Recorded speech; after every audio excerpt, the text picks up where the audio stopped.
before you go. In order to take a cruise to Hawaii, you must do a few things, and one of them is the travel.hawaii.gov app. So I'll be going over with you how that works. Go to that website, travel.hawaii.gov. We will go through this together because you need this in order to get off the ship. Let's get started.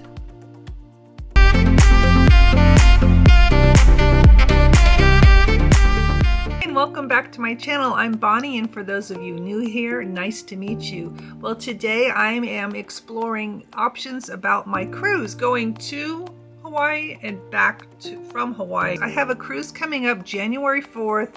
There's a lot of things going on with the Omicron virus, and I'm not sure exactly what's going to happen. I got something on my phone that said I have to register for a travel.hawaii.gov, a website to show all your COVID information, your vaccination status, and they were saying they may even require boosters. That's how I'm starting this trip, and I thought I would show you some things about what to look forward to on the website, what I have found.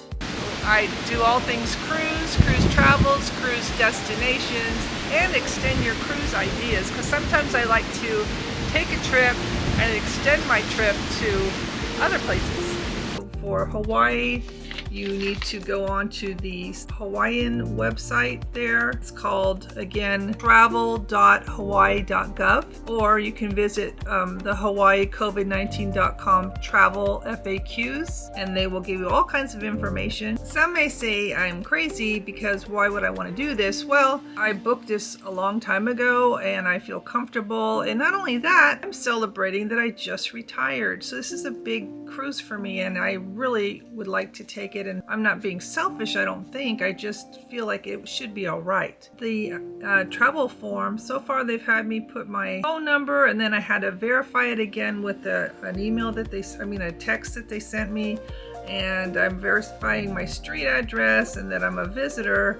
I'm not sure how this is going to play out as far as the cruise, because it's acting like I'm going to the airport. If you finish your profile, they ask you, would you like to enter a trip at this time? And I'll put yes. Cruise, okay, so there is a cruise line trip here in there, so I'll add a cruise ship. And it's leaving from Los Angeles this time, so yay, I get to be on this side of the world.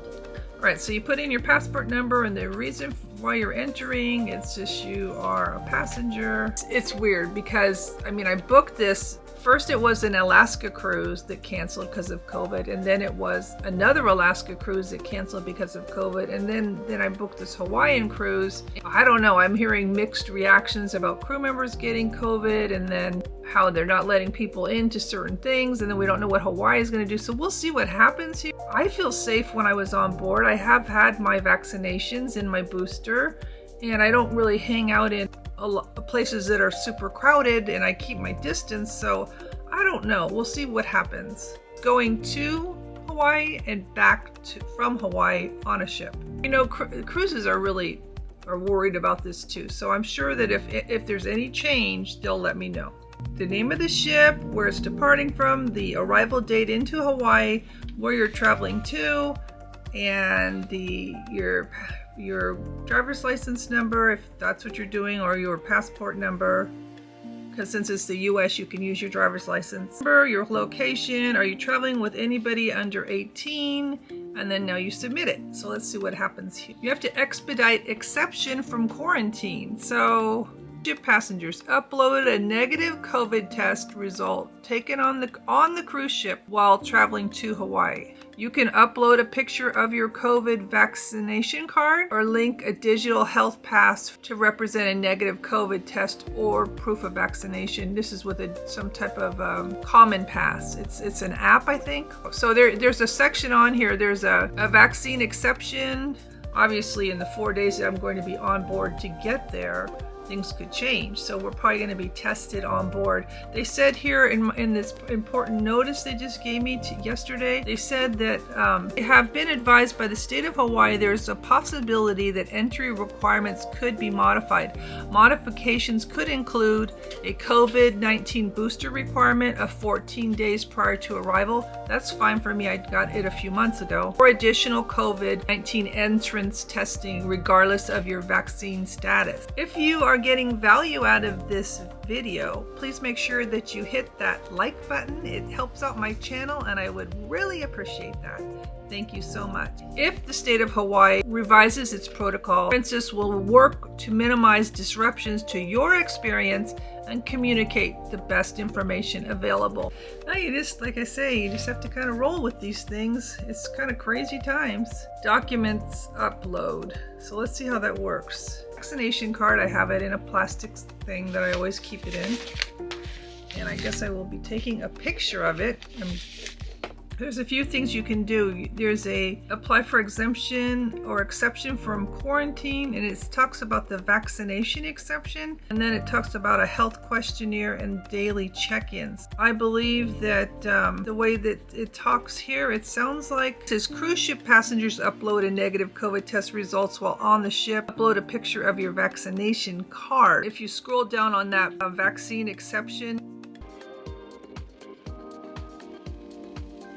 can you see that? Click on that and scroll all the way down. Upload COVID-19 vaccination document. Please only upload the side that includes your name, date of birth, and vaccine.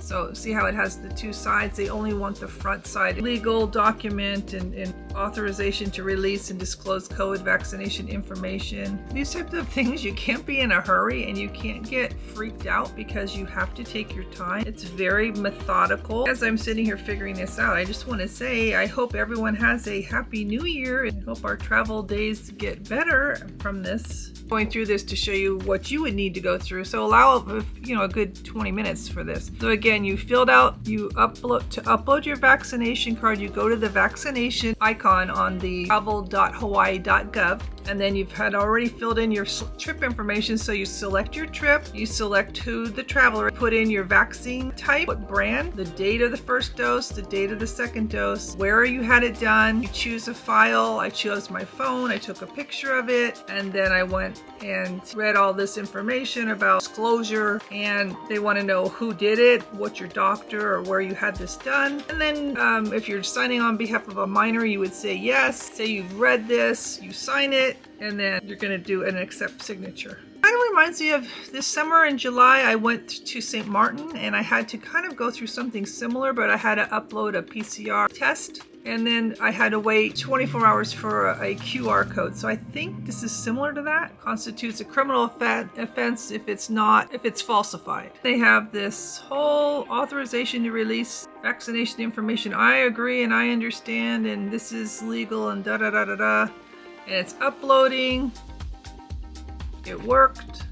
The vaccination card has been successfully uploaded, and my document will be verified at the first port of call for the exception. So apparently I will just be showing all my information at the port, and I uploaded my documents and they will pull that up, and I have to probably show this so it matches. Well, that was not too bad. You do what you have to do. I think going into why they may have to do another test for us. Ship isn't that full because it's all the ships I've been on lately. The Celebrity had 525, super empty, and then my last Meraviglia on MSC had only 600. So it's not been very crowded. It's manageable crowd. I just wanted to share this with you. So for Hawaii, you need to go on to the Hawaiian website there, and it's called, again, travel.hawaii.gov, or you can visit hawaiicovid19.com travel FAQs, and they will give you all kinds of information. I hope this helps. I will let you know how the trip goes, but so far so good. I'm really fortunate enough to be on this ship coming from Hawaii. Well, actually we started in Los Angeles, now I'm headed back, but I've been on it for almost 2 weeks, and it's been a real pleasure to be on board, starting the new year of 2022 in a positive light. We're with all this bad publicity, sometimes you wonder if people are going to even come on board, but we are 50% full and there is no problems whatsoever. If you're enjoying this video and would like to see more like this, please make sure you subscribe below and hit that notification bell so you don't miss anything. And until next time.